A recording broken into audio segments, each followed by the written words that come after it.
Mi familia me acusó de abandonar a mi padre enfermo, hasta que descubrí quién cobraba el dinero que yo enviaba cada mes. Lo peor es que durante semanas, casi les creí, no porque fueran personas confiables, no, nunca lo fueron, sino porque siempre fui el que vivía lejos, el que se fue, el que no podía estar en la casa cada fin de semana para hacer presencia. Y cuando uno está lejos, cuando carga esa culpa silenciosa que nadie dice pero todos esperan, cualquier acusación entra fácil, como una espina. Yo enviaba dinero cada mes, como un reloj, a veces más, a veces menos, pero siempre asegurándome de que a mi papá no le faltara nada. Medicinas, transporte, exámenes, cualquier cosa. Él nunca pidió nada, pero yo sabía que la enfermedad estaba avanzando. Y sabía también que mi hermana mayor, Laura, había tomado el rol de cuidadora principal. O al menos, eso decía. La relación con ella siempre fue complicada, demasiado correcta por fuera y demasiado afilada por dentro.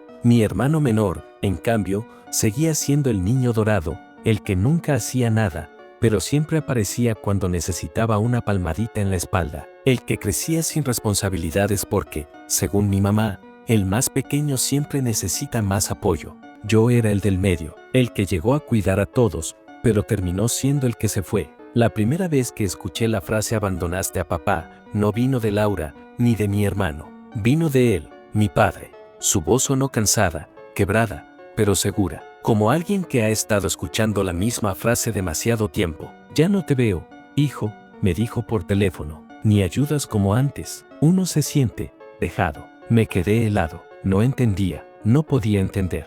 Papá, ¿qué necesitas? Pregunté, como si no enviara cada mes lo que me pedían. Nada, hijo, nada. Solo que estés, como tu hermana. Ella está siempre. Ahí lo supe. No que me estaban mintiendo, eso lo sospeché después. Lo que sentí en ese momento fue más simple, más crudo, que mi presencia valía menos que mi dinero, que mis intentos se estrellaban contra la pared invisible de las palabras de otra persona. Pero seguía enviando el dinero, seguía sintiendo culpa, seguía escuchando silencios pesados al otro lado del teléfono, hasta que una frase de mi hermana, dicha con esa voz suya tan pulida que siempre esconde veneno, me abrió una grieta en el estómago. Si de verdad quisieras a mi papá, tú mismo vendrías a ver en qué se gasta tu dinero. Pero claro, viajar te queda difícil. Ahí no lo sabía, pero esa frase era la clave, la primera pista real, la primera sombra, la primera señal de que alguien estaba disfrutando demasiado una mentira. La llamada con mi hermana quedó resonando en mi cabeza días enteros.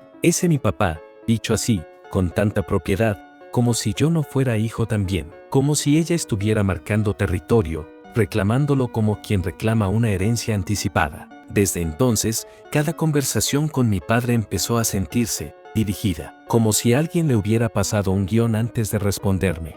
Hijo, Laura dice que estás muy ocupado. No quiero molestarte. Ella está pendiente de todo, gracias a Dios. Cada frase era un pequeño golpe, no doloroso, pero constante. Y los golpes constantes, con el tiempo, te hunden. Yo intentaba mantener la calma. Papá, dime qué necesitas. Lo que sea. Nada, hijo. Lo que mandas está bien.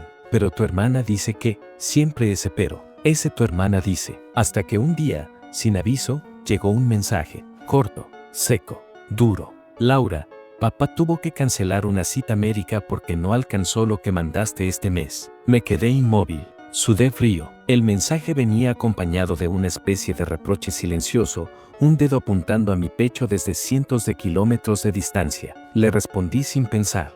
Yo, ¿cómo que no alcanzó? ¿Qué cita? ¿Por qué no me avisaron antes? 3 horas después, llegó su respuesta. Ella siempre respondía tarde, como si su tiempo valiera más que el de todos. Laura, tranquilo, ya lo resolvimos. Yo me hice cargo, pero papá se sintió mal, pensó que te habías olvidado de él. Olvidado, olvidado. Esa palabra me atravesó como un cuchillo, no porque fuera cierta, sino porque la habían repetido tantas veces que ya estaba empezando a hacer efecto. Mi primer impulso fue revisar mis cuentas. Tenía los recibos, tenía los envíos, tenía todo perfectamente registrado. No había fallado ni un solo mes. Entonces, ¿por qué no había alcanzado? La respuesta llegó esa misma noche, pero disfrazada, envuelta en preocupación. Mi hermano menor me llamó, cosa que casi nunca hacía. Oye, bro, su tono era suave, casi paternal, algo que nunca le había escuchado.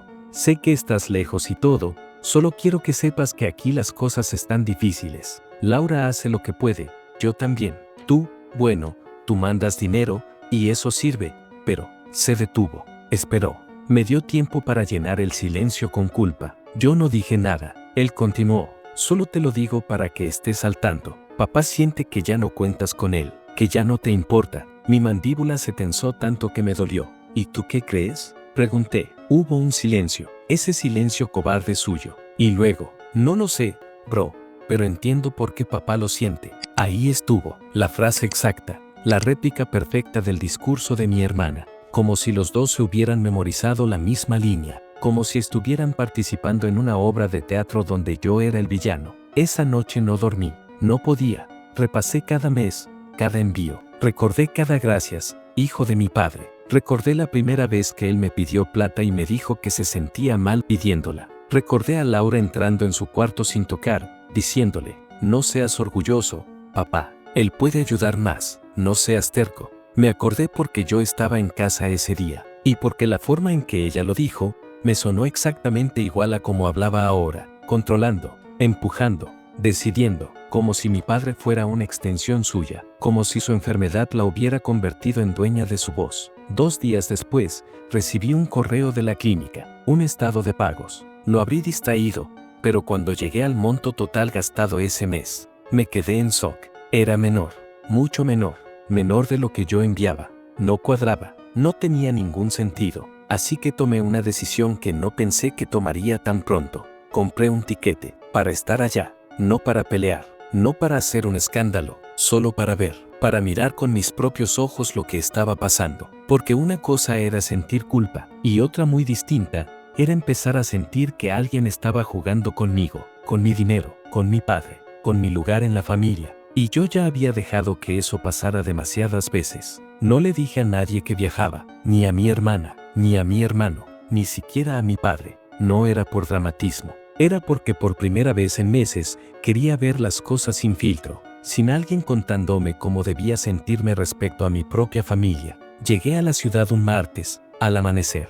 El taxi me dejó frente al edificio donde vivía mi padre ahora, un edificio viejo, pero limpio, de esos que parecen detenidos en el tiempo. Respiré hondo. No tenía un plan, solo quería entender. Subí, toqué, y cuando mi padre abrió la puerta, lo primero que sentí no fue sorpresa, ni alegría, ni rabia. Fue miedo, pero no el mío, el de él. Esos segundos fueron como una radiografía a corazón abierto. Sus ojos, que siempre se alegraban al verme, tenían algo distinto, cansancio, sí, pero también culpa, o vergüenza, o algo que no supe nombrar en ese momento. «Hijo», dijo él, con la voz temblorosa. «¿Por qué no avisaste?» «Porque quería verte», respondí. Nada más, ni explicaciones, ni acusaciones. Él apartó la mirada, abrió la puerta y me dejó pasar. El apartamento estaba ordenado, demasiado ordenado, como si lo hubieran acomodado para dejar una impresión que solo existía cuando había visitas. Me ofreció café, nos sentamos, y durante varios minutos, ninguno habló, hasta que él lo soltó. Laura dijo que estabas ocupado. Pensé que, bueno, que ya tenías tu vida. Tenía que elegir mis palabras como quien selecciona cables en una bomba. Tengo mi vida, dije, pero eso no cambia que eres mi papá. Él asintió, pero no me miró. Esa evitación, ese gesto suyo de no querer ver lo que le dolía, siempre fue su sello. Decidí ir al grano. Papá, necesito que hablemos de los pagos, dije, suave, sin atacar. La clínica me envió los estados de cuenta. No coinciden con lo que yo mando. Su mano tembló un poco, apenas perceptible, pero suficiente. No sé nada de eso, hijo. Tu hermana maneja todo. Yo solo hago lo que me dicen. Esa frase fue como un martillazo. Yo solo hago lo que me dicen. Sentí un impulso de levantarme, de gritar, de exigir explicaciones, pero me contuve. Sabía que si lo hacía, él se cerraría como siempre. Entonces cambié de estrategia. Está bien, no te preocupes, le dije, como si me diera igual. Solo quería entender. ¿Puedo ver las facturas que tienes tú? Él dudó. Miró hacia el pasillo, como si las facturas fueran un secreto escondido en alguna gaveta. Laura se lleva todo, dijo finalmente. Las citas, los recibos, ella se encarga. Claro, ella se encarga. Ella decide, ella controla, ella administra, ella habla por él. En ese momento, escuchamos una llave en la puerta, y la escena cambió por completo.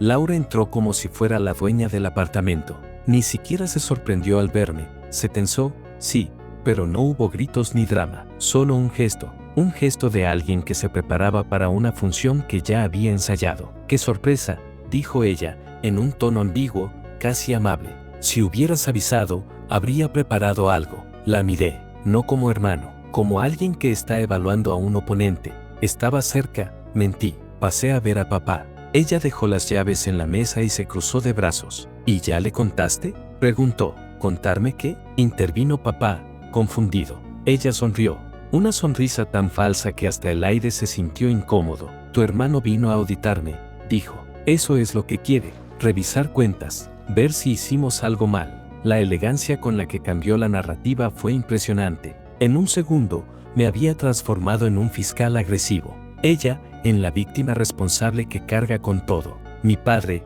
en el árbitro inocente atrapado entre dos hijos. Yo me quedé quieto, la miré sin parpadear.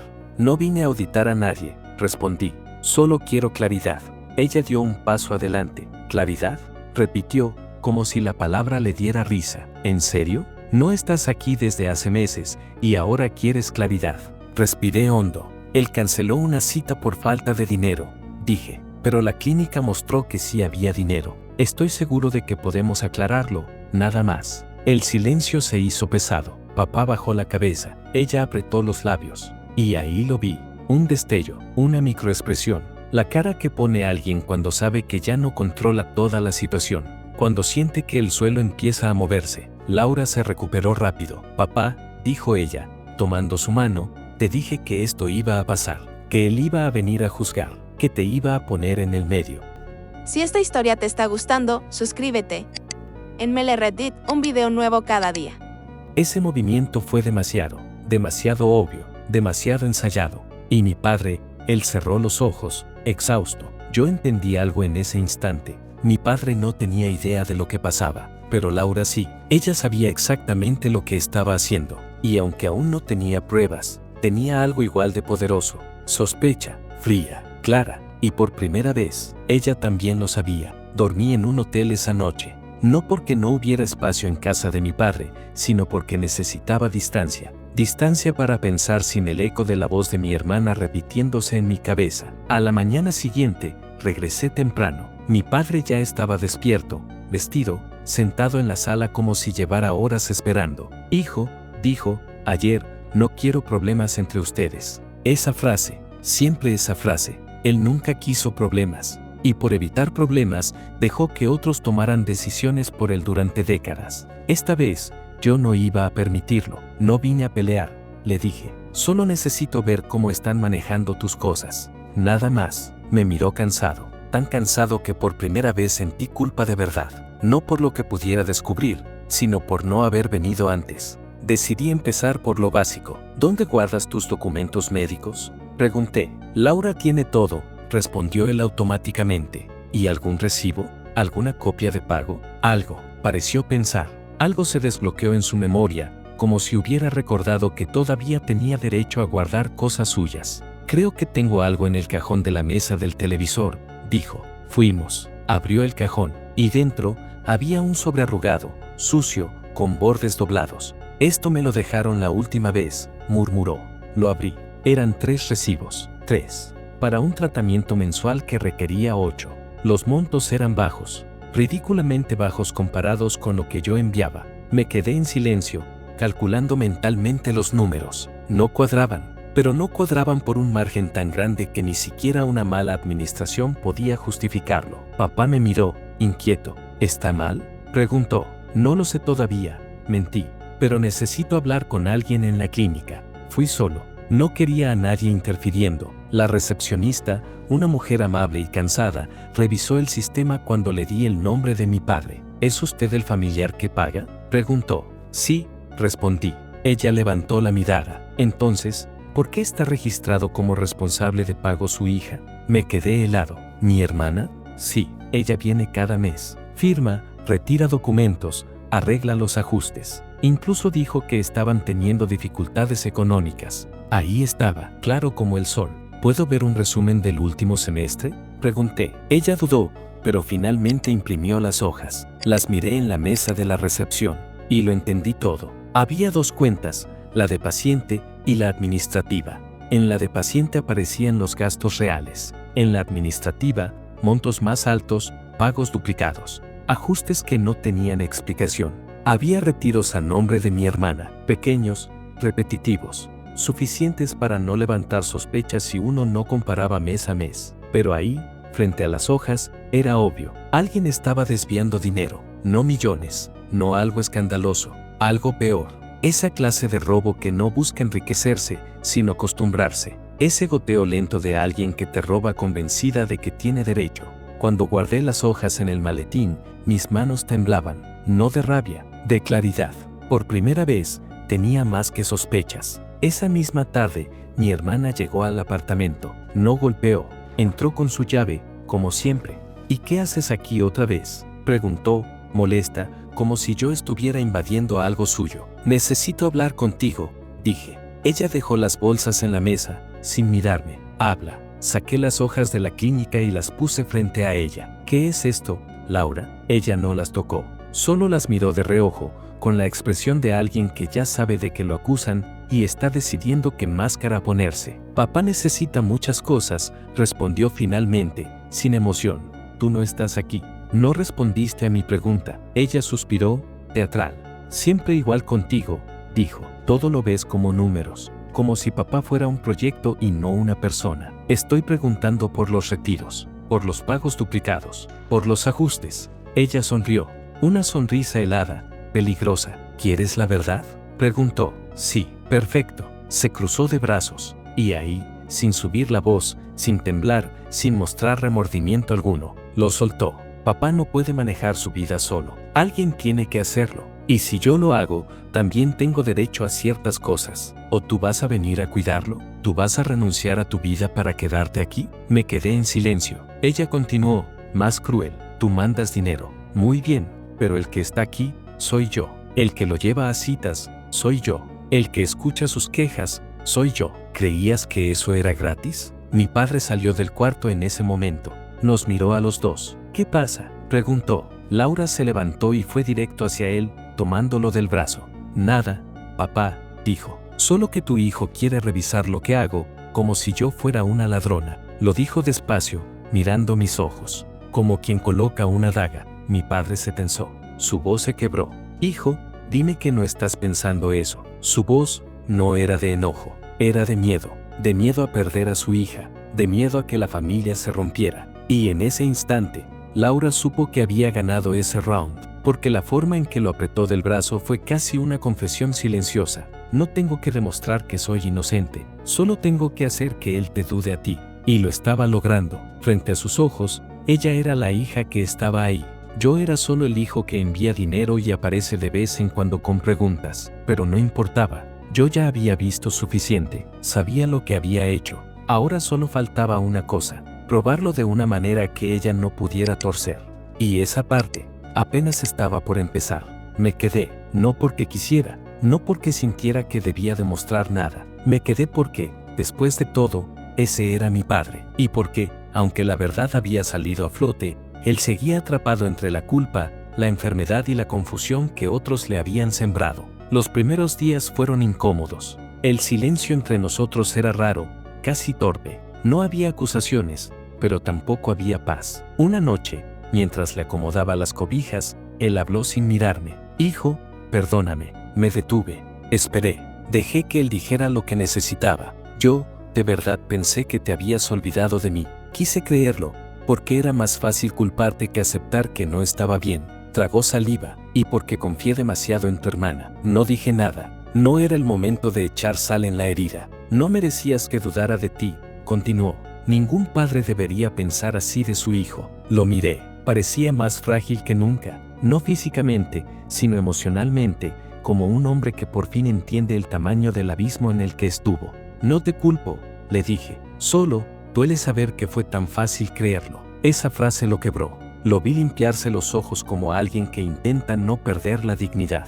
Los días siguientes fueron de rutina, medicamentos, controles, citas. Yo me encargaba de todo. Cada pequeño gesto parecía reconstruir algo entre nosotros, pero la grieta seguía ahí, visible, imposible de ignorar. Laura no volvió. Ni una llamada, ni un mensaje, nada. Mi tía me dijo que estaba muy resentida, que se sentía humillada y traicionada. Humillada por sus propios actos, traicionada por su propia mentira. Yo no respondí nada. Era mejor así. Una mañana, mientras llevaba a mi padre a una consulta, él me preguntó: ¿volveremos a ser como antes? Casi me detengo en seco. No lo sé, papá. Esa fue la verdad, la única que podía darle. Había cariño, sí, había voluntad, pero también había meses de distancia emocional, manipulación, desconfianza, cosas que no se borran solo porque se descubra la mentira. Al final del mes, cuando ya estaba más estable, me dijo algo que nunca olvidaré: gracias por quedarte,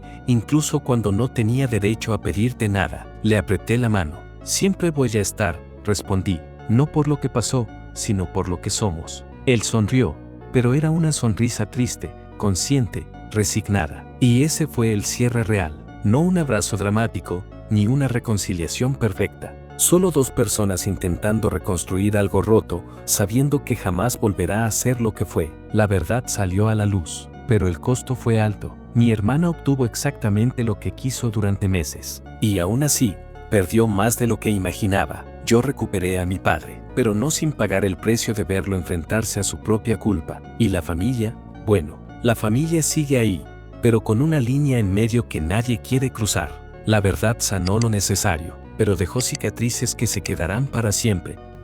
Si esta historia te gustó, suscríbete. En Mele Reddit, un video nuevo cada día.